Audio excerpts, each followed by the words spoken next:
Get out and don't come back. My mom yelled, so I left. But then, weeks later, they realized exactly what I had been holding together all along. My name's Evan. I'm 27, and about 6 months ago, I walked out of my parents' house for what I thought was the last time. I didn't slam the door, I didn't yell back, I didn't even pack much, just a duffel bag with a few changes of clothes and my laptop. I was done, completely done. And yet here I was sitting on my couch in my new apartment, staring at my phone as it buzzed nonstop with messages from my parents, their numbers flashing across the screen like a bad joke. It was almost funny, but let me back up, because if you're reading this, you're probably wondering how I got here. Growing up, my parents weren't exactly warm. I wouldn't say they were outright abusive, but love in our house had conditions. I was the responsible one, the dependable one, the kid who never rebelled, never got into trouble, never gave them a reason to complain. My older brother, Zach, oh, he was the golden child. He could do no wrong even when he was wrong. He dropped out of college, he's just finding himself, got fired from 3 jobs in a row. Corporate jobs, just don't appreciate his creativity. Moved back home at 30 with no job and no real prospects. Times are tough for everyone. Meanwhile, I got my first job at 16, put myself through college on scholarships and part-time gigs, and started working in finance straight out of school. I never asked my parents for a dime, but you know who did, Zach. And guess who was expected to pick up the slack when our parents started struggling with their mortgage? Yeah, me. I didn't complain at first. I had the money, and they were my parents. They never outright demanded it, but the guilt trips were insidious. Mom would sigh dramatically when I visited, talking about how hard things had been lately and how we're just a little short this month. Dad would mention completely casually how Zach was trying so hard but just needed a little more time to get on his feet. I knew what they were doing and I let them do it. At first, it was just covering their utility bills here and there, then it was groceries, then a temporary contribution to the mortgage. Temporary stretched into every month. Soon I was paying for almost everything outside of their car payments. And Zach, he just sat around the house playing video games, acting like a guest in his own home. I gritted my teeth and dealt with it. I figured they were my family, families help each other. But then 6 months ago, things came to a head. It was a Sunday afternoon, and I had just finished a long week at work. I stopped by my parents' house like I usually did, bringing over a few groceries because I knew they would have forgotten to go shopping again. I walked in, bags in hand, only to find Mom sitting in the living room, arms crossed, lips pressed, in that thin line she always got when she was gearing up to be angry. Zach was on the couch as usual, looking completely unbothered, tapping away on his phone. Dad was standing in the kitchen, shaking his head like he was disappointed in me for something I didn't even know I'd done. I barely had time to say hey before Mom launched into it. We need to talk, Evan. That was never a good sign. I set the bags down, already exhausted. About what? Dad sighed, stepping forward. We've been talking and we think it's time you contribute more. You make good money and it's not fair for us to be struggling while you're living on your own, spending your paycheck however you want. I just blinked. I already am contributing. Mom scoffed. A few bills here and there. That's nothing compared to what we need. My hands curled into fists at my sides. I've been covering the mortgage for the past 2 years. That's not nothing. Zach, who had been silent up until now, actually had the nerve to roll his eyes. Come on, man. You know they've done a lot for us. It's just money. I snapped my gaze to him. Us, I don't see you paying for anything. That set Mom off. Don't talk to your brother like that. He's trying his best. I let out a humorless laugh. Really? Because from where I'm standing, all he's trying to do is set a world record for most consecutive hours spent doing absolutely nothing. Dad stepped in, voice sharp enough. We're asking you to step up. The house is too much for us to handle alone. If you were a good son, you'd take responsibility. Something in me snapped right then. I had given them everything, my time, my money, my patience, and it was never enough. It was never going to be enough. I inhaled slowly. Let me get this straight. You want me to take over the mortgage completely? Hey, pay for everything while Zach continues to do nothing. And you don't see anything wrong with that. Mom's lips thinned. We just thought as our son you'd want to help your family. And what exactly is Zach? I asked, voice dangerously calm. A houseplant. Zach sat up, glaring at me. I hate you, dude. I didn't ask for this. No, I said, grabbing my bag. But you sure did benefit from it. Mom stood up, anger rolling off her in waves. If you walk out that door, don't bother coming back. I stared at her for a long moment, and then finally I smiled. Okay, I said simply, and I walked out. No dramatic speeches, no yelling, just done. I ignored the calls at first, then the texts. I moved into my own apartment, finally free, and for the first time in my life, I felt like I could actually breathe. But today, oh, today was different because after 6 months of silence, Dad finally texted me. Dad texted, "Why haven't you paid the mortgage this month?" I stared at the message for a second, then let out a slow exhale, feeling something dark and satisfied settle in my chest. I typed out my reply, "Oh, I thought I wasn't welcome." And then my phone exploded with messages. I leaned back on my couch watching the notifications flood in. I wasn't done yet, not even close. I watched my phone vibrate violently against the coffee table, the screen lighting up with a barrage of messages one after another. Texts from my parents and surprisingly even Zach poured in like a dam had just broken. I didn't touch it, not at first. I just sat back, arms crossed, staring at it like it was some wild animal thrashing around in a cage. I could already imagine what they were saying. Mom was probably furious, demanding to know how I could be so selfish after everything they had done for me. Dad would be trying to sound reasonable at first, appealing to my sense of duty, before eventually caving to frustration when I didn't immediately respond. And Zach, I wasn't even sure what his angle was, but if I had to guess, he was either trying to guilt trip me or act like this whole situation had nothing to do with him. Curiosity finally got the better of me, and I picked up my phone. Mom texted, "What is wrong with you? How could you do this to us? The bank just called. We're late on the mortgage payment. Are you really this cruel?" Dad texted, "Evan, this is serious. We can't afford to be behind on the mortgage. We could lose the house. Call me now." Mom texted, "I can't believe you're doing this out of spite. We raised you, and this is how you repay us. You think you're punishing us, but you're just hurting your family." Dad texted, "Don't be childish. You're not a kid anymore, and we can't handle this on our own. You need to step up." Zach texted, "Dude, what? You know they don't have the money. Are you really going to let Mom and Dad lose the house just to prove a point?"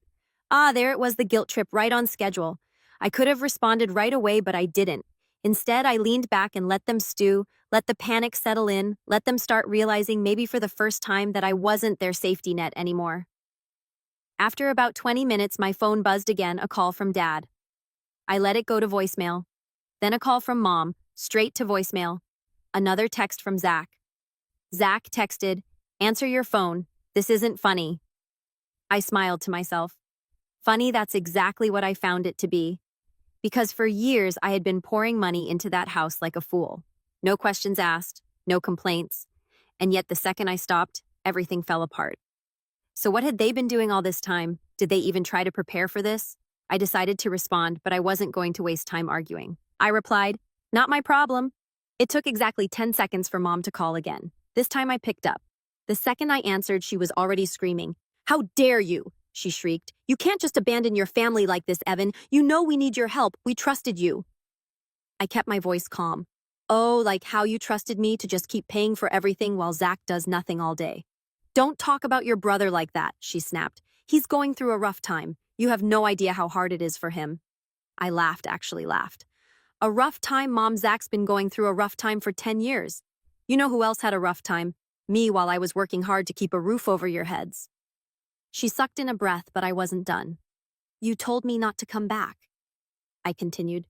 "So I didn't. And now that the money's dried up, you're suddenly acting like I owe you something. That's not how this works." She was quiet for a second, then her voice turned venomous. "We did everything for you, Evan. Everything. And this is how you treat us. You walk away when we need you the most." I let out a slow breath. "No, Mom. I walked away when you made it clear I was only useful as long as I was paying your bills." Silence. Then Dad's voice cut in. He must have grabbed the phone from her. "Evan," he said, his voice lower, more measured. "We just need a little help. Just this month. We're already behind and we don't have enough to cover it. If you don't help, the bank is going to start foreclosure proceedings." I felt something sharp twist in my chest. Not guilt, anger, because this was what they did, always push, push, push, until I had no choice but to give in, make me feel like the bad guy for finally setting boundaries. But not this time. I exhaled through my nose. "Sell the house, then." Mom's voice exploded in the background. "We can't sell the house. This is our family home." I shrugged, even though they couldn't see me. "Sounds like a personal problem." Dad inhaled sharply like he was trying to keep his cool. "Evan, be reasonable. We just need a little support until we figure things out." "Figure things out?" I repeated, voice flat. "Like how to finally get Zach to pull his weight or how to guilt trip me into fixing your mistakes again." Enough, Dad snapped. I'm done begging. You're our son and you will help us. I felt my lips curl into a slow, bitter smile. There it was, the real them. Not desperate, not helpless, entitled. Well, I said, dragging out the word, it looks like you'll have to figure this one out on your own then. I hung up. Almost immediately, more texts came in from Mom, from Dad, from Zach, furious, desperate, insulting, but I didn't care. For the first time in years, I finally felt free. But something told me this wasn't over yet, not even close. A few hours passed and I was feeling good, really good. I stretched out on my couch, flipped through some random TV channels, and enjoyed the rare silence of a day where I wasn't getting sucked into my family's endless black hole of demands. Then my phone rang. I sighed, already knowing who it was, but when I checked the screen, I actually laughed. Zach again. I let it ring out. A voicemail popped up a minute later. I played it on speaker mostly for my own amusement. Dude, Zach started, his voice low and serious like he was some kind of mafia enforcer. You really messed up this time. Mom's crying, Dad's freaking out. You need to call them back and fix this. I rolled my eyes. Fix this like I had set their house on fire instead of just stopping my unwilling role as their personal ATM. I was about to delete the message when Zach's voice lowered even more, like he was about to deliver some real tough guy wisdom. You're being selfish, man.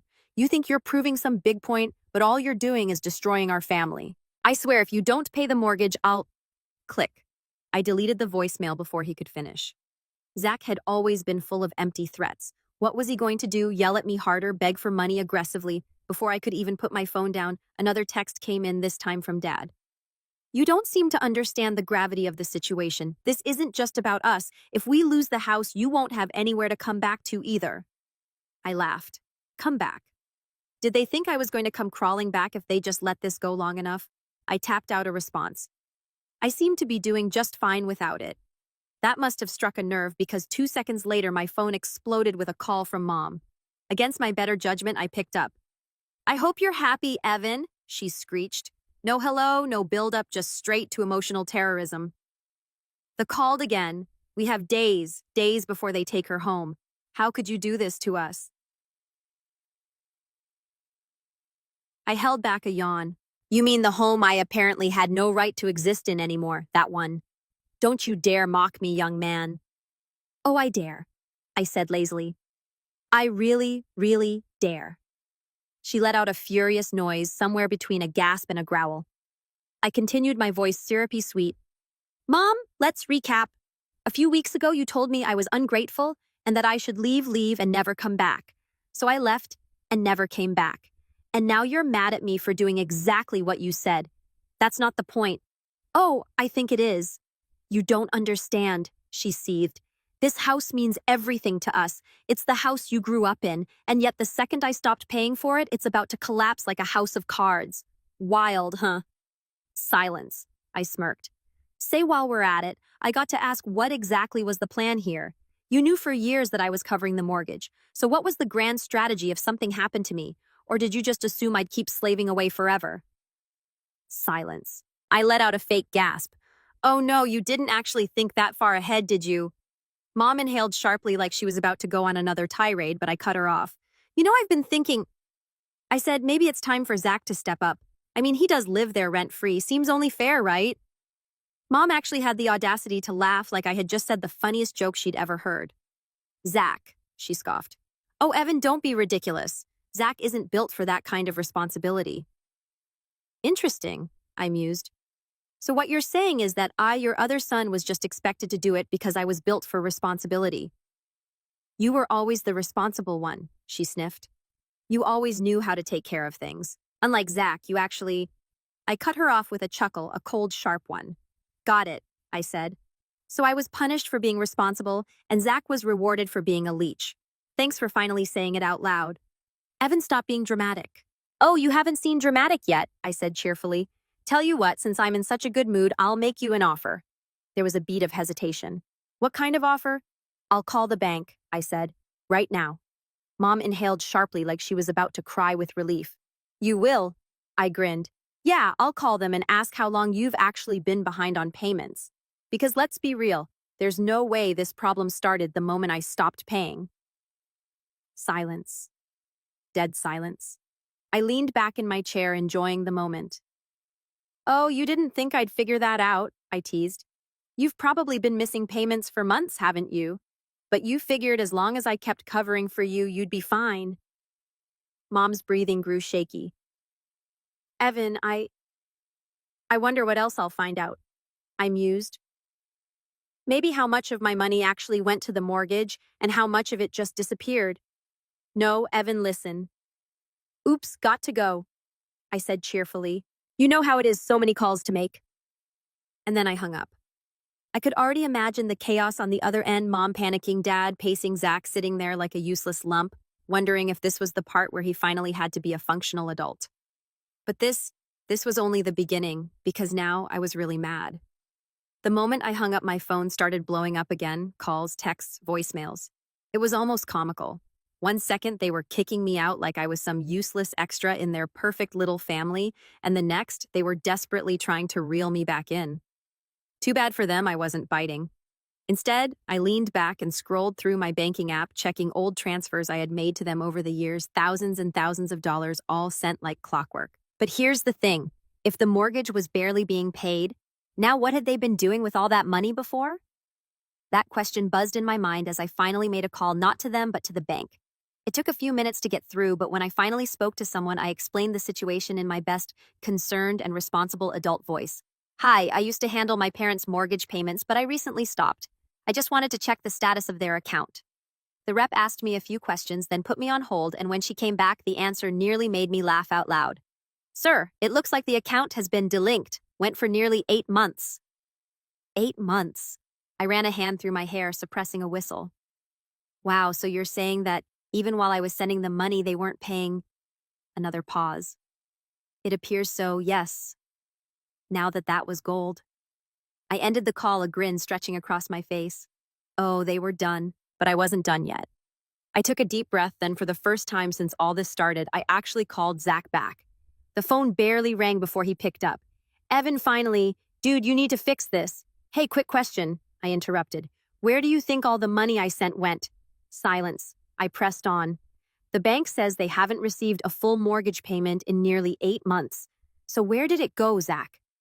A long pause, then. I don't know what you're talking about. I snorted. Oh, come on, man, you live there. You had to notice something.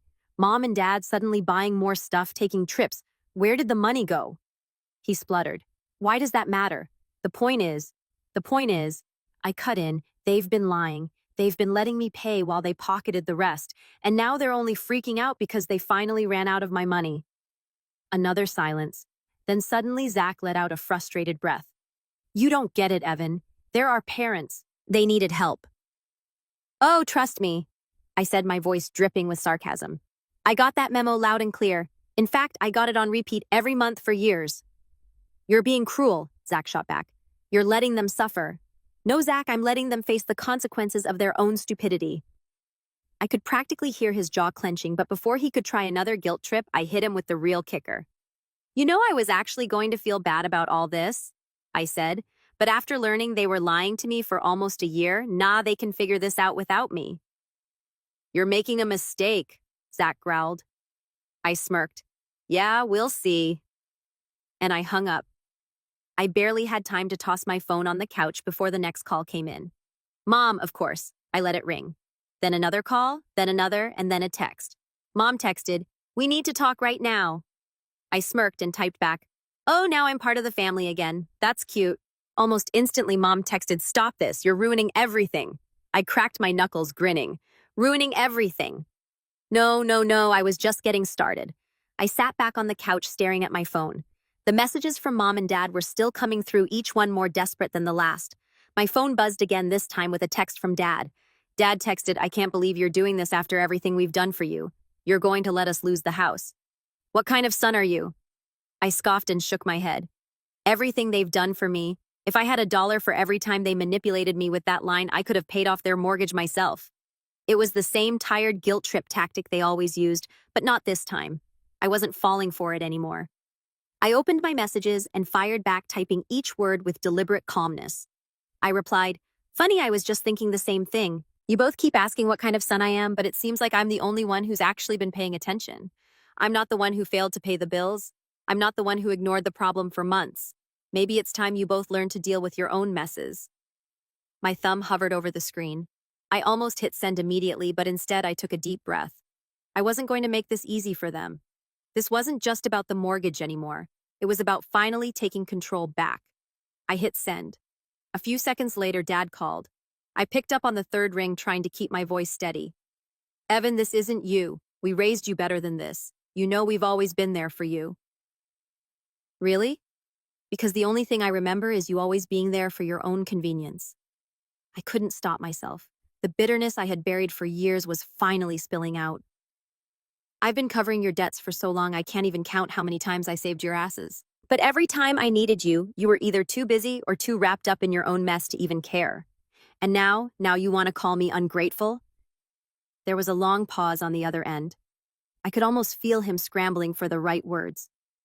We're sorry, Evan, he said finally, his voice cracking. We messed up, but please, we need your help. You know we're not going to make it without you. I paused, my fingers tapping the armrest. No, Dad, you need to learn to stand on your own. You've been living off my generosity for too long. It's not my responsibility to fix your mistakes anymore. Please, he begged. Don't do this. We'll pay you back, we swear. I couldn't help but let out a humorless laugh. Funny, because I've been waiting for that payback for years. Where is it, Dad? Where's the appreciation for everything I've done? More silence, then finally he said, Evan, I'm sorry. I was wrong. You've been more than generous and I took you for granted. But don't let us lose the house, please. I'm begging you. This is everything. It was a weak plea, the kind of plea I had grown used to over the years, but this time it didn't work. No, I said flatly. You're going to learn how to deal with this on your own. I'm done. I hung up before he could say anything else. I felt a strange mix of satisfaction and relief. This wasn't a victory over them, it was freedom. Finally, I was no longer their safety net. But then I saw another text from Mom. You don't understand. You'll regret this.